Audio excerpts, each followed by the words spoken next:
और सोचेंगे कि परमेश्वर मुझसे कह रहा है कि मैं बलवंत बनूं, इसका मतलब ये परमेश्वर की जिम्मेवारी नहीं है। आप बोलते हो परमेश्वर से, परमेश्वर मुझे स्ट्रांग कर, मुझे बलवान कर, मुझे ताकत दे, मुझे शक्ति दे, मुझे सामर्थ दे। जबकि वचन ये कहता है कि पौलुस कह रहा है कि तुम खुद उसमें बलवंत बनो, उसकी शक्ति के प्रभाव में। इंग्लिश में अच्छा लिखा, B strong in the Lord, कि तुम खुद ये काम करोगे। कैसे करेंगे अभी अब ये हम काम?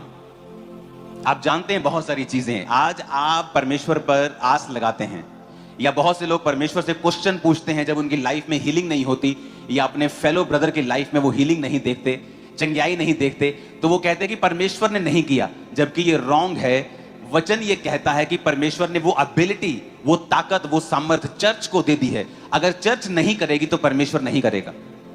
परमेश्वर ने सारा कुछ ओपन कर दिया है। उसने एक अलमारी आपको दे दी है, उस अलमारी में हीलिंग है, डिलीवरेंस है, और उसकी चाबियां आपके हाथ में दे दी हैं। अगर आपको हीलिंग चाहिए, आपको हीलिंग वाला चाबी लेना पड़ेगा और उस अलमारी को खोलना पड़ेगा और अपनी हीलिंग को रिसीव करना पड़ेगा। जो परमेश्वर की एबिलिटी है, जो परमेश्वर की ताकत है काम करने की, हील करने की, डिलीवर करने की, चर्च को उस कदमों में, उस बूटों में, उन शूज में, परमेश्वर की उस एबिलिटी में अपने आप को खुद लाना पड़ेगा। परमेश्वर ने सारा काम कर दिया है। कितने मेरी बात को समझ रहे हैं?